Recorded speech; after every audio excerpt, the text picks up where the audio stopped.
네, 안녕하세요. 더 배움 회원 여러분.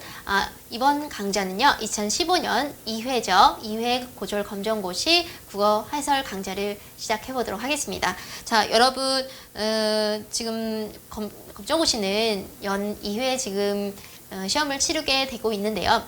여러분 항상 1회 때를 기준으로 2회 때를 예측을 하시는데, 1회와 2회는 이제 전혀 다른 좀 패턴일 수도 있고 좀 동일한 패턴으로 갈 수도 있죠. 여기서 문제 은행식으로 출제되기 때문에 항상 이건 나올 거야, 이건 나오지 않을 거야 이렇게 단정 짓고 공부의 범위를 한정시키면 위험 부담이 있습니다. 그래서 여러분 1회 때 출제되지 않았던 것도 2회 분명히 출제가 될 수 있고 2회 때 출제가 배웠다고 해서 3회 때 또 출제가 안 되나요? 그 다음 연도 1회에 출제가 안 되나요? 아니죠.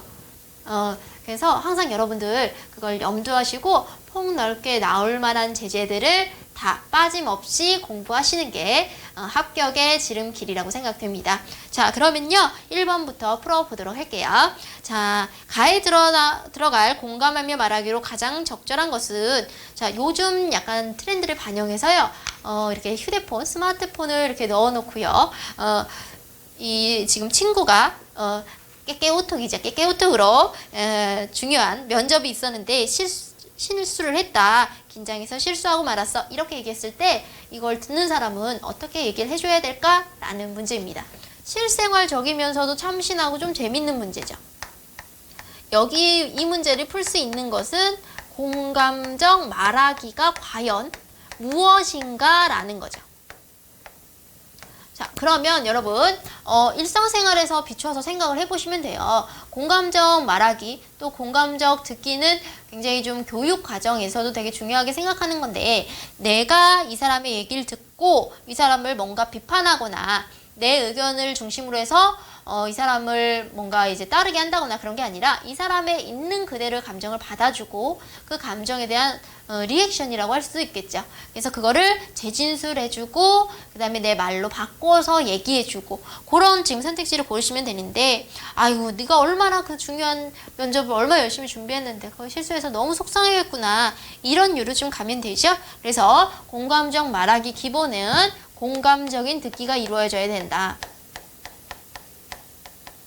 공감적 듣기라고 하면 그래 너의 마음이 그렇지, 네가 그렇게 속상하지 라고 이렇게 토닥토닥 위로해주고 거기에 보태서 이제 얘기를 해주는 거죠. 그래서 정답은 4번이 되겠고요. 그래서 1번은 뭐 거의 이제 여러분 맞으시라고 주는 문제가 되겠죠. 자, 2번이요. 훈민정음의 모음의 제자 원리를 설명한 것이다. 밑줄 기억. 자, 기본자가 뭐냐라는 건데요. 자, 훈민정음의 기본자는, 여러분 혹시 내가 중세를 공부하지 않았다, 중세 국어는 태어나서 처음 본다 라고 하는 사람도 이 지문만 잘 봐도 이해할 수 있어요. 우리가 휴대폰 문자 메시지 보낼 때 뭘로 보내요? 천지인 사용하잖아요. 그쵸? 그래서 여러분 기본자가 천지인인데, 자, 요렇게 3개입니다.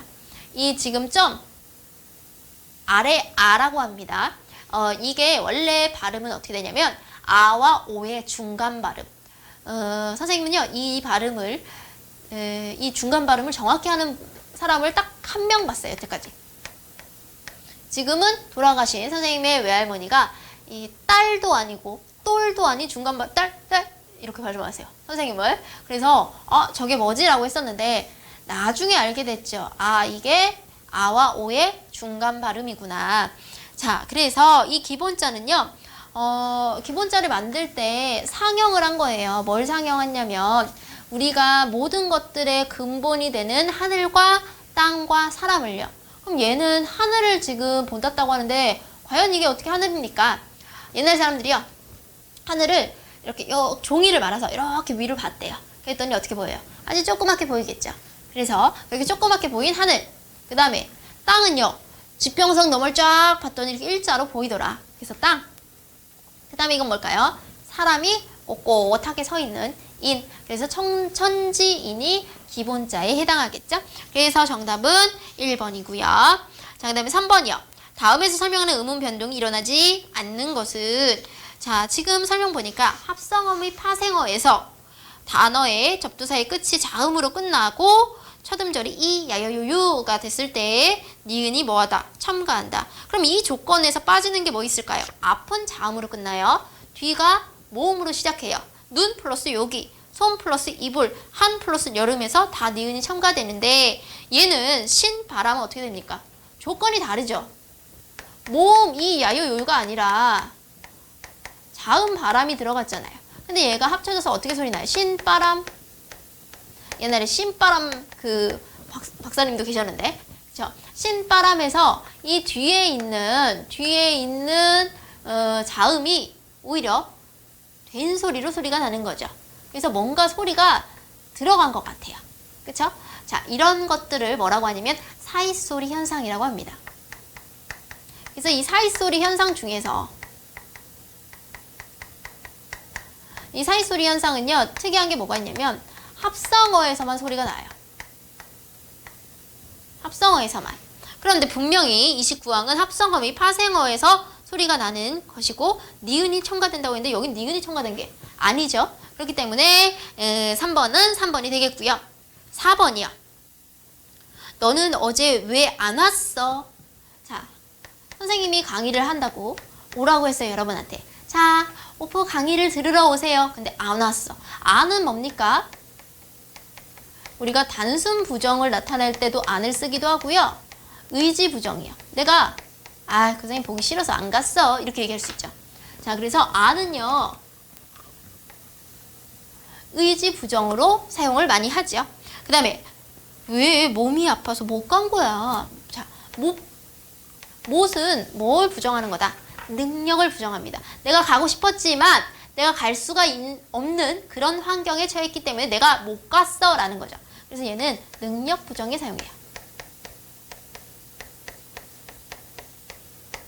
자, 그래서 이 안이 단순 부정에 사용된다는 건 이런 거죠. 비가 온다고 했는데 비가 안 왔어. 그럼 비가 안 온 건 의지라고 할 수 없기 때문에 단순 부정에 넣는 거고요. 자, 그러면 1번. 기억은 주체 능력. 아니요, 능력 부정 아니고요. 의지 부정이요. 니은은 주체 의지로 부정. 아니요, 의지 부정 아니고요. 능력 부정이죠. 자, 3번. 기억은 시제를 표현하는 선어말 어미가 사용되었다. 안 왔어를 볼게요. 이 왔어를 보면 풀어볼까요? 오 플러스 앗 플러스 어죠. 오다라는 어간, 그 다음에 어라는 종결 어미, 그쵸? 그러면 이 중간에 이 어말어미죠. 단어 끝에 오는, 단어 끝 앞에 오는 걸 뭐라고 합니까? 선어말 어미라고 해요. 선어말 어미. 먼저 선자겠죠? 그럼 이 선어말 어미 중에서 얘는 뭘 나타낸다? 시제. 시제다. 그러면 앗이나 엇은 시제 중에 뭘 나타내요? 과거죠. 그래서 이런 것을 뭐라고 한다? 과거, 시제, 선어말 어미 이렇게 얘기를 해요. 그래서 4번은 3번이 답이 되겠죠. 시제를 표현하는 선어말 어미가 사용이 됐습니다. 니은. 시간을 표현하는 부사어가 사용됐다. 아니요. 못 갔어. 라고 해서 여기도 똑같이 갔어에도 뭐가 있다? 아가 있죠. 그쵸? 자, 그렇기 때문에 얘는 없고요. 자, 그래서 4번은 3번 되고요. 자, 5번 볼게요. 5번은 좀 중요합니다. 별표 하나 치실까요? 이 5번 문제는 난이도가 조금 있어요. 공부를 안 하셨다 라고 한다면 맞출 수도 있지만 틀릴 가능성이 굉장히 큰 문제. 공부를 한 사람도 어려워하는 부분 중에 하나입니다. 경찰이 범인을 잡았다.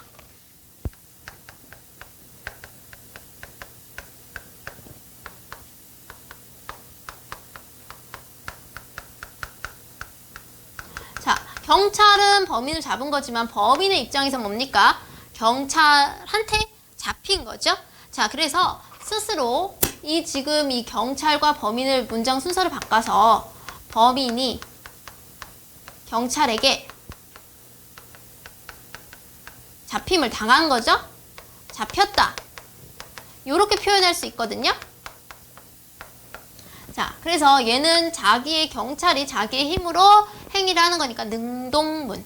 무슨 문? 능동문. 능동적으로 동작을 한다. 그 다음에 얘는 행위를 당했다. 주체가 행위를 당했다라는 의미로 해서 피동문 이렇게 얘기하죠. 자, 그러면 얘가 어떻게 바뀌었다? 경찰이라는 주어가 뭘로 바꿨다?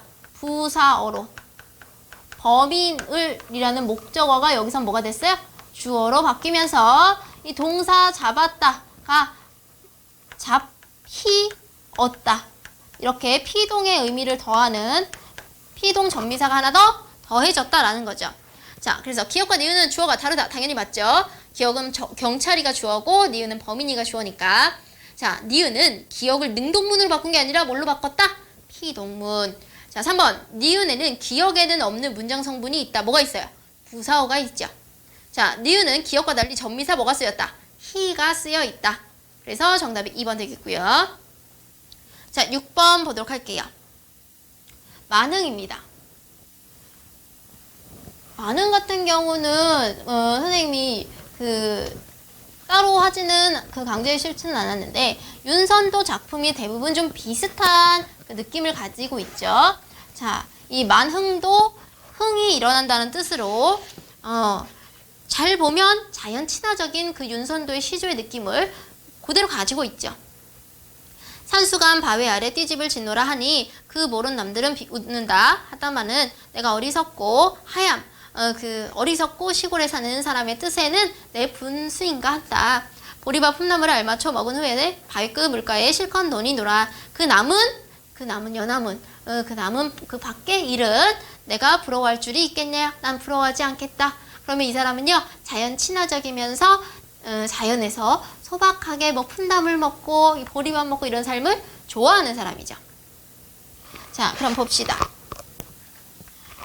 요렇게 고전 시가 중에서 3개로 된 거에 대해서 여러분은 잘 알고 계시죠?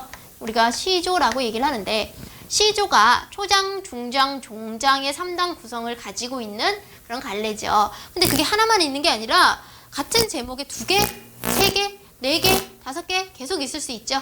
이걸 뭐라고 합니까? 연시조다라고 얘기하는 거죠. 연시조는 참 문제 내기가 좋아요. 왜냐면 딱 하나만 가지고 내면 평시조로서 물으면 되고요. 2개를 가지고 연시조로 물을 수도 있고요. 윤선도의 어부사시사와 같은 거는 40수입니다. 그럼 40수를 다 공부해야 돼요? 그건 아니고요. 춘하, 추동, 봄, 여름, 가을, 겨울 한두 개씩만 좀 공부를 하시면 그게 이렇게 좀 섞여서 나오는 경향이 있어요. 자, 그러면 위시를 감상하는 독자의 태도로 적절한 것을 한번 골라봅시다. 기억, 자연 친화 사상을 찾을 수 있다. 자연에서 굉장히 생활을 하고 싶다라는 거니까 분명히 자연 친화적인 사상 있죠?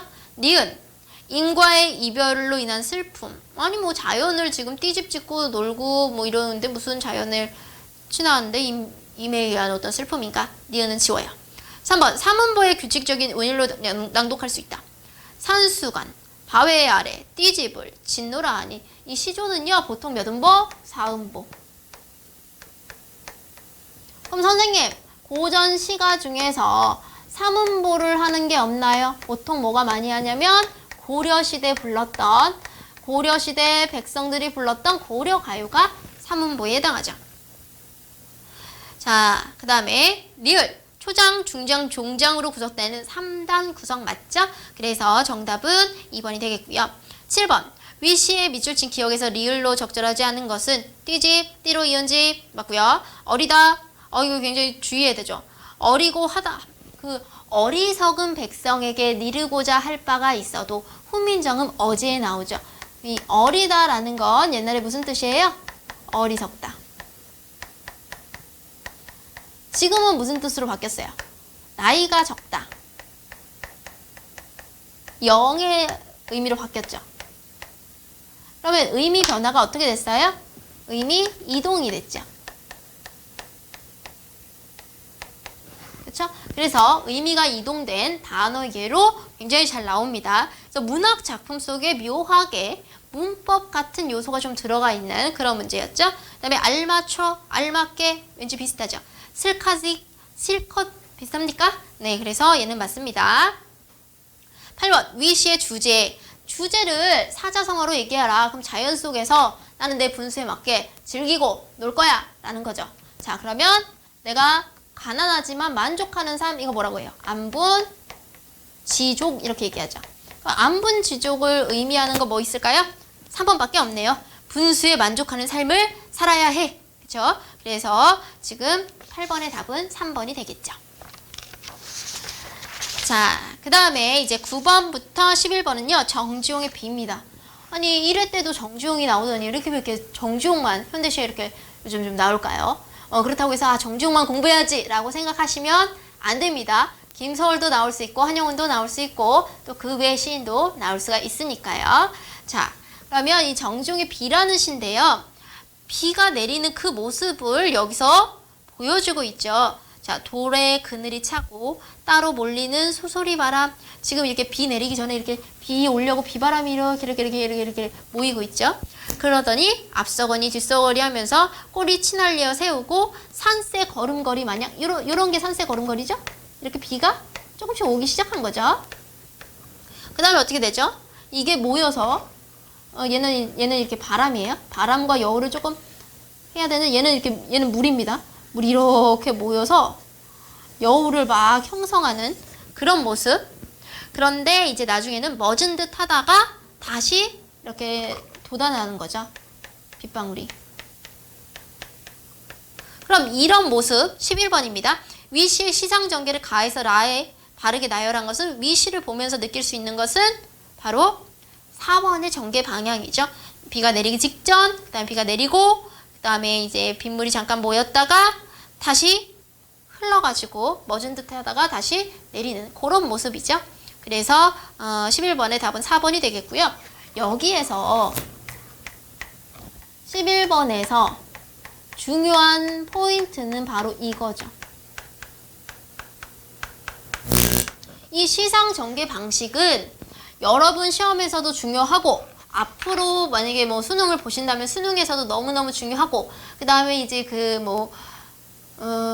국어 어떤 인증시험, 능력시험 이런 거를 준비하신다면 그런 시험에서도 아주 중요하게 생각하는 거죠. 시를 물어본다 하면 100% 나오는 문제다라고 말씀을 드릴 텐데요. 시상이 뭡니까? 이거부터 시작해야 돼요. 시에 나타난 정서나 사상, 생각이죠? 그걸 우리는 시상이라고 얘기합니다. 생각보다 이 말을 굉장히 많이 어려워하시더라고요. 그러니까 시에서 얘기하고 싶은 게 있잖아요. 그게 어떤 감정이 주된 거죠. 그러니까 그 감정 혹은 그 감정보다는 생각이 있을 수 있죠. 이걸 줄여서 그냥 시상이라고 하는 거예요. 그럼 그걸 어떻게 전개하느냐? 대표적인 시상 전개 방식 몇 가지 보도록 하죠. 시간이 흘러갈 수도 있어요. 시간의 흐름.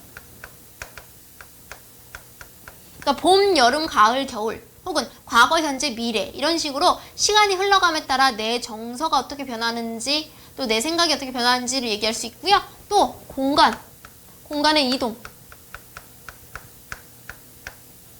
그렇죠? 공간이 초가집에서 시냇물로 그 다음에 산봉우리로 가면서 내 상황이 내 정서가 어떻게 변하는지를 얘기할 수 있죠. 자, 그 다음에 우리가 잘 알고 있는 4개로 됐을 때 요즘 뭐 기승전 뭐 이런 거 되게 많이 하죠.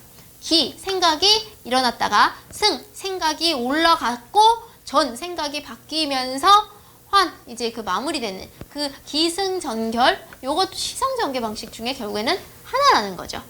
자, 그래서 여러분 보시면 시상전개 방식, 시상전개 요게 과연 무엇이냐를 기억하시는 게 중요한 이제 포인트가 되겠죠. 자, 그래서 결국에는 붉은 잎을 소란이 밟고 지나가는 이 비에 대해서 이제 정주홍 씨가 얘기를 하는 건데요. 어때요? 굉장히 시어가 간결하고 한 연이 2줄밖에 없어요. 그렇죠? 그래서 9번을 보겠습니다. 모든 연을 이행으로 하여 형식적인 규칙성이 우리가 느껴지고요. 시각적 이미지는 어디 있을까요? 선생님 아까 막 산새걸음 이런 거 표현해줬죠. 이런 게 눈으로 그려질 것처럼 표현을 해주고 있잖아요. 그렇죠? 그리고 뭐 이제 그 한 5연 보면 여울지어서 수척한 흰 물살이 너무 세면 하얗게 물보라처럼 나오는 거 아시죠? 그 부분도 이제 보이는 듯하게 설명을 해주니까 시각적 이미지를 사용했다라고 볼 수가 있겠고요. 간결한 시어로 감정을 절제한다. 비가 와서 내가 너무 쓸쓸하고 슬프고 이런 부분이 없죠? 그렇죠? 그 다음에 1번 말을 주고받는 형식. 이게 주로 이제 대화체인데요. 말을 주고받으려면 선생님 지금 말을 주고받고 있나요?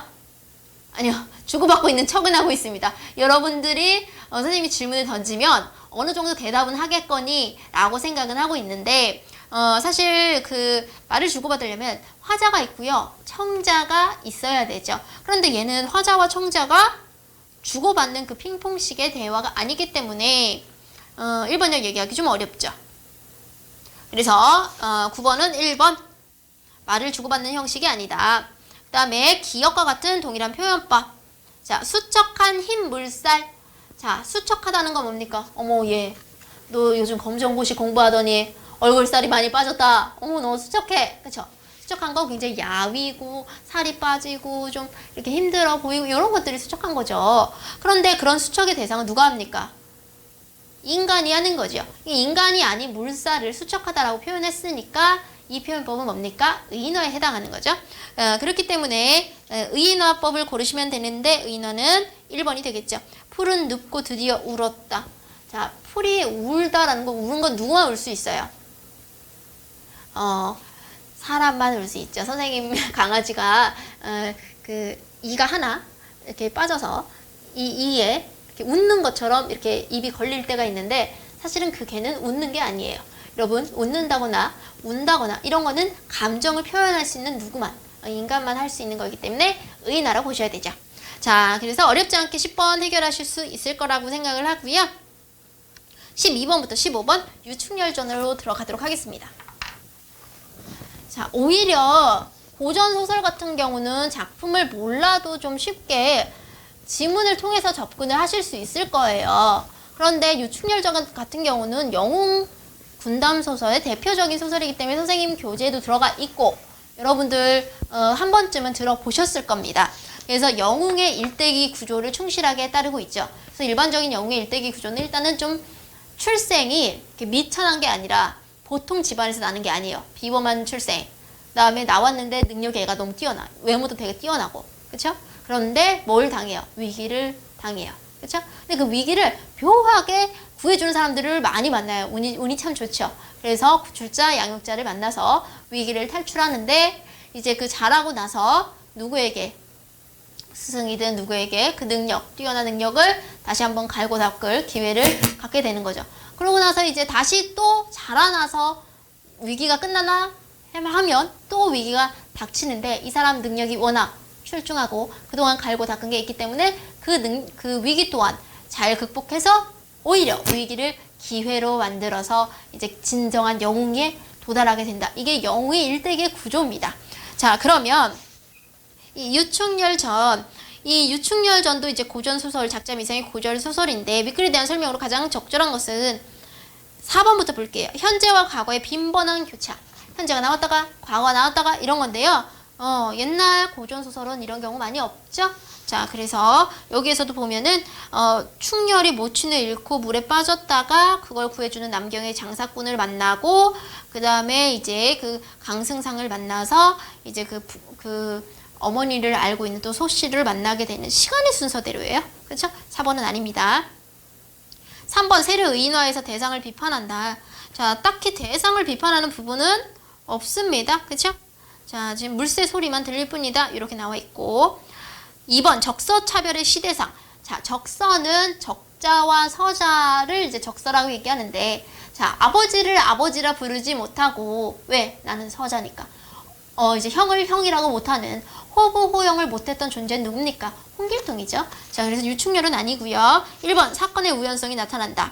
자, 그 남경의 장사꾼이 왜 하필 거기를 지나가고 있었을까가 어떤 필연적인 의도가 없죠. 그래서 그런 장치가 없고 소설은 그냥 고전소설은 하필 또 그때 그렇게 지나가더라 라는 거죠.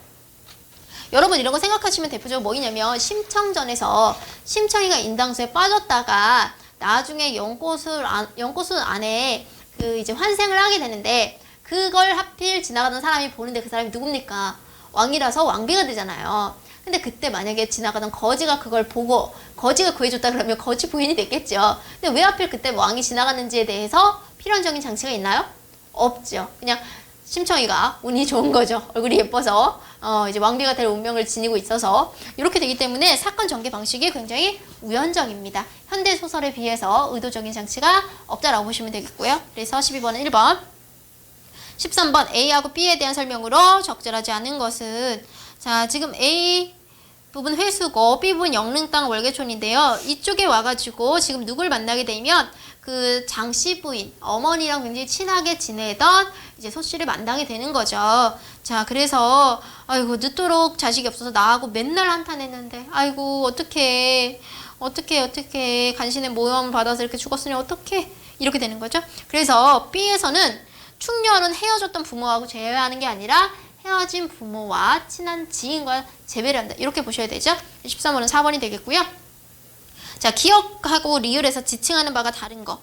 다 지금 기억, 충렬, 그 다음에 니은, 한 동자, 그 다음에 리을, 저런 아들 다 충렬인데요. 디귿 부분은 행위는 뭡니까? 지나가는 사람이죠. 말 그대로 지나가는 사람이기 때문에 14번은 3번이고요. 자, 등장인물에 대한 설명으로 적절하지 않은 것은 자, 뱃사람들은 충렬을 가엾게 생각한다. 뱃사람들의 얘기는 슬픔에 젖어서 충렬을 물가에 내려놓고 가고 싶은 대로 가라 이렇게 얘기를 했다는 거죠. 자, 그래서 충분히 가엾게 생각한다라고 볼 수 있겠고요. 충렬은 장부인이 늦게 얻은 자식이다. 이 부분은 소씨의 마지막 대사에서 나오죠. 자, 그 다음에 3번 소씨와 장부인은 서로 모르는 사이다. 아이, 맨날 나이가 늦도록 자식이 없어서 맨날 같이 한탄을 했다라는 부분이 나오죠. 자, 4번 강승상은 충렬의 이야기를 부인에게 말한다. 자, 지금 승상이 충렬을 외당에 두고 안으로 들어가서 소씨 부인한테 충렬의 이야기를 낱낱이 말한다라는 부분이 분명히 있죠. 그래서 이 부분과 4번을 연결하면 15번도 어렵지 않게 해결하셔서 3번으로 고르실 수 있을 겁니다. 자, 이제 16번부터 18번 보도록 할게요. 자, 16번부터 18번은 우리가 극문학인데요. 이강백의 결혼이죠. 자, 결혼 참 중요한 문제입니다. 남자하고 여자하고 지금 결혼을 하니 많이 지금 이러고 있는 가운데서 중요한 게 뭐냐면 이 남자가 사실은 뭐 했어요? 속였죠. 남자는 재산이 많이 없지만 그게 많이 가지고 있는 것처럼 누구한테 빌렸어요? 관객한테 물건을 빌렸어요. 그래서 여기 그 물건을 빌려준 누구도 있어요. 넥타이를 빌려준 사람도 있네요. 자, 그래서 이 남자와 여자는 그 사실을 알게 되고 이 남자가 얘기했던 게 결국엔 뭐다? 거짓이다. 그래서 무슨 꾼이라고 얘기해요? 당신은 사기꾼이에요. 이렇게 얘기하죠. 그런데 대부분 보면 엄마 아빠가 결혼 그 스토리를 들어보면 거의 사기가 많죠. 이제 뭐 결혼하면은 물랑방을 묻히지 않게 해줄게 라고 하지만 엄마는 엄청나게 집안일을 하시게 되는 거고, 그쵸? 그런 경우가 많이 있죠. 어쨌든 남자는 나는 사기꾼이다. 그러나 난 이렇게 빈털털이지만 나는 너만을 사랑한다 라는 거를 진심 어린 호소를 하고 있고요. 그 남자 옆에서 대사는 한마디도 없지만 이 빌린 물건을 시간 내에 반납하지 않으면 구둣발로 차는 존재가 있죠. 그게 바로 누굽니까? 하인이죠. 하인은 대사는 전혀 없어요. 하지만 그 남자한테서 소유를 뺏어가는 그런 역할을 하고 있죠. 결국에는 하인한테 맞아 터지니까 이 여자가 아유 내가 구해줘야지 구해줘야지 라고 해서 승낙을 하는, 그래서 결국에는 이루어지는 그런 내용이죠. 아유 어머니도 말짱한 사기꾼과 결혼했었다는데 이런 식으로 못 이기는 척 이제 결혼이 이루어지고 있는 그런 거죠. 자, 그러면 16번 윗글을 연극으로 공연할 때 연출자가 지시할 수 있는 사항은 하인을 맡은 배우가 대사가 없습니다. 그러니까 행동으로 그걸 다 표현해야 된다라고 얘기를 좀 해줘야 되겠고요. 무대에는 안 바뀌죠. 그리고 여자 역을 맡은 배우는 방백이 아니라 대화죠. 우리가 극의 대화는 독백, 방백, 대화로 이루어졌죠. 대화는 인물 등장인물 둘이서 얘기를 주고받는 거고요. 방백은 다른 인물은 몰라요. 그런데 그 인물을 제외한 관객들은 우리가 듣고 있는 게 방백이에요. 독백은 혼자서 얘기를 하고 있는 거죠. 그쵸? 그래서 방백 같은 경우는 인물이 바로 옆에 있어도 내가 막 이렇게 속마음을 얘기를 해요. 그럼 저 사람은요, 몰라요. 그게 방백입니다.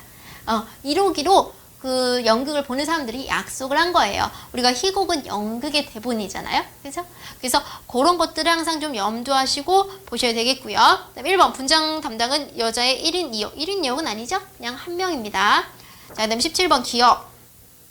넥타이를 빌렸던 관객에게 내 말을 들어보시오 이러면서 얘기를 하죠. 그럼 관객한테 왜 넥타이를 빌렸을까? 이게 굉장히 실험적인 건데요. 그 소도구나 이런 부분들을 관객한테 빌림으로써 관객과의 상호작용을 활발히 하고 참여를 유도하기 위한 거죠. 그래서 17번의 답은 3번입니다. 선생님도요, 예전에 연극 봤는데 무슨 제목이 죽이는 이야기였나? 라고 했는데 거기 있는 사람들한테 진짜로 돈을 좀 달라고 해서 어떤 아저씨한테 10,000원을 막 받는 그런 연극도 있었어요. 자, 그 다음에 18번이요. A가 갖는 함축적인 의미. 자, 당신은 나의 소중한 덤이라고 얘기해요. 남자가 여자를 뭐라고 생각한다고요? 덤. 자, 우리 여러분 뭡니까? 덤이라는 건 뭔가를 사고자 했을 때 뭐 추가적으로 주어지는 거, 있어서 너무 행복한 거, 받게 되면 되게 좋은 거죠. 자, 그래서 이 덤이라고 생각하는데 이 앞부분에 뭐라고 나오냐면 내가 이 세상에 덤, 당신을 빌리는 동안에 아끼고 사랑하다가 결국에는 내가 공손하게 돌려줄 거다라는 거죠. 그래서 결국 내가 아껴야 되는, 사랑해야 되는 그런 존재다라는 의미로 18번의 답은 4번을 고르실 수가 있겠죠. 자, 이번에는 19번에서 21번 체력 단련장 약관입니다. 자, 선생님도 항상 이렇게 운동을 해야지라는 강한 어떤 신념을 가지고 이렇게 결제를 했다가 결국에는 항상 연기 하다가 결국에는 연기도 못하고 이렇게 약관을 어기는 경우들이 생기는데 윗글을 쓴 목적이 뭐냐, 이거대로 해야 된다라는 거죠. 그래서 이용 연기를 만약에 2번 정도 해주면 2번 이후에는요, 연기가 안 되니까 네가 운동을 안 하면 그냥 돈이 끝나는 거야, 이렇게 되는 거죠. 자, 그러면 이걸 왜 쓴 거냐, 사업자와 이용자 사이에 규칙이 있어요. 이용 수칙. 그거를 구체화하기 위한 문서죠. 그래서 업체를 홍보한다, 취미를 소개한다, 친목을 소개한다, 이 부분은 너무 아니고요. 19번에 3번이 되겠죠. 자, 일종의 약속을 문서화한 거다라고 보시면 되겠죠. 그 다음에 20번. 윗글을 읽고 난 후 이용자의 판단으로 옳은 것은, 자, 이용자의 귀책일 때 이용자는 항상 금전적인 손실을 피할 수가 있다. 귀책이라고 한다면 이용자가 뭔가를 잘못했을 텐데 지금 3조에 보시면 이용자의 귀책일 때는 10%를 뺀 후에 환불한다, 뭐 이런 규정이 있죠. 그래서 당연히 금전적인 어떤 보상을 해야 된다라는 거. 그 다음에 2번, 사용자와 이용자가 합의가 된다면 이용 시기를 늦출 수도 있다. 자, 예를 들어서 내가 다리를 다쳤다라고 하면 그쪽에서도 운동을 못할 이유를 인식을 하겠죠. 그러니까 2조 보세요. 이용 전 또는 이용 중 연기가 필요한 경우에는 협의해서 이용 시기를 연기할 수 있다. 2번 맞네요. 3번, 인터넷을 통하여 이용 신청한 경우 보름 이후에 철회할 수 있다. 자, 인터넷 신청은 보름 이후가 아니라 14일 이내. 이건 대부분 어떤 홈쇼핑을 한다든 어떤 뭐 구매를 한다든지 다 14일 이내에 철회를 하는 거죠. 자, 그 다음에 허위 광고에 속았으면 총 이용 금액의 2배를 환불받을 수 있다. 자, 허위 광고에 저기 하면 계약을 해지하는 거지 2배 환불은 아닙니다. 자, 그렇기 때문에 20번은 2번이고요. 가에 공통으로 들어갈 단어로 가장 적절한 것은, 자, 뭔가 손해를 끼쳤을 때 더불어서 금전적인 보상을 해야 된다라는 건데요. 그 부분은 4번 배상이 되겠죠. 배제는 빼는 거고 2번에 보완은 보충해 주는 거고, 그렇죠? 1번의 보충도 그렇고요. 배로 갚는다라는 의미는 4번의 배상이 되겠죠. 자, 22번부터 23번은요. 인기 도서와 비판적 도서라는 이제 그 비문학 지문이죠. 자, 인기 도서는 대부분 어떤 도서? 재밌는 도서죠. 그러니까 뭐 학문적이고 좀 수준 있고 이런다기보다는 약간 광고를 좀 많이 때리는 그런 도서, 혹은 이제 좀 호기심을 끌만한 그런 도서라는 거죠. 자, 그래서 지금 3문단, 중략 이후의 3문단을 보시면 인기 도서는 오랜 시간 공을 들여서 만들어낸 책이고, 첫 번째 줄 먼저 볼게요. 인기 도서는 상업성 논리가 만들어낸 책이고 많은 경우에는 저급한 책이다. 또 다른 한편에서는 어떤 오랜 공을 들여서 만들어낸 책이고 드물긴 하지만 수준이 높은 양서이다.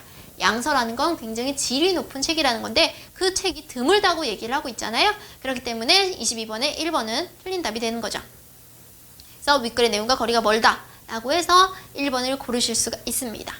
자, 그 다음에 윗글에서 말하는 주체적인 독서인 독서 방법은, 자, 지금 전체적으로 1문단, 2문단, 그 다음에 3문단에서는 인기 도서가 우리를 서점으로 이끌고 인기 도서가 어떤 그 상품성의 논리를 가지고 우리에게 다가오고 있다. 그런데 그 인기 도서는 상업성의 논리를 좀 지배적으로 따르기 때문에 질이 좋고 그런 양질의 도서인 경우가 많지를 않다. 그럼 우리가 그 인기 도서를 어떻게 해야 바람직한 태도일까? 라고 해서 인기 도서를 대하는 도서에 대한 설명, 인기 도서의 어떤 인기 도서하고 이제 대응되고 있는 어떤 상업성의 논리, 이를 대하는 우리의 비판적인 태도는 뭐냐? 이렇게 질문하고 있죠. 그 비판적인 태도로는 무슨 독서 방법을 대하고 있습니까? 주체적인 독서. 자, 그럼 주체적인 독서가 뭔데? 맨 마지막 단락에 나와 있죠. 끊임없이 질문하는 거. 이것이 뜻하는 바는 뭐지? 이게 나한테 어떤 의미가 있지? 그 다음에 계속 답을 찾는 거. 이것이야말로 이제 제대로 인기 도서를 읽는 그런 방법이라는 거죠. 그래서 23번은 마지막 단락만 참고해도 어렵지 않게 2번으로 고르실 수가 있을 것 같습니다. 자, 그 다음에 24, 25는요. 여러분의 긴장을 좀 풀어줄 수 있는 좀 쉬운 문제들로 구성이 되어 있습니다. 자, 24번 모든 지금 조건을 반영한 문장은 조건이 뭐냐면 직유법, 그 다음에 종결형을 청유로 하자. 청유는요. 뭐뭐하, 자로 끝나는 거죠. 그것만 보더라도 지금 1번밖에 없어요. 근데 직유하면요. 비유법 중에서 가장 많이 쓰이는 거고 내 얼굴이 사슴처럼 예쁘다. 그렇죠? 뭐뭐처럼 혹은 뭐뭐 듯이 그 다음에 뭐뭐와 같이 이런 것들을 사용하고 있는 거죠. 그렇기 때문에 그런 표현은 1번밖에 없죠. 그래서 24번은 어렵지 않게 1번으로 고르실 수가 있겠고요. 25번입니다. 1회차 설명을 들으신 분들은 25번을 통해서 바로 지금 배웠던 것들, 바로 배웠던 1회차 내용들을 좀 적용하실 수 있을 텐데요. 자, 지금 제일 중요한 게 뭐냐면 우리나라 수출 경쟁력 향상을 위한 방안입니다. 그래서 그걸 위한 그 본론이 2개로 구성되어 있는데 두 번째가 해결책이에요. 그러면 당연히 첫 번째는 뭡니까? 왜 수출이 부진한지에 대한 원인이죠. 그래서 제일 먼저 본론에서 뭐가 나와야 된다? 원인이 나오고 그 원인을 해결할 수 있는 방안이 두 번째 이제 단락으로 구성이 돼야 된다는 거죠. 그래서 기억은 어렵지 않게 4번을 고르실 수가 있을 것 같습니다. 자, 여기까지 해서 지금 2회 검정고시 국어 해설 강좌를 마치도록 하겠습니다. 자, 여러분 이번 강좌를 통해서 확실히 기출문제 어떤 방식으로 나오고 있고 내가 어떻게 공부하면 되겠구나 라는 어떤 방향을 가지셨으면 좋겠고요. 저는 또 다른 강좌로 만나 뵙도록 하겠습니다.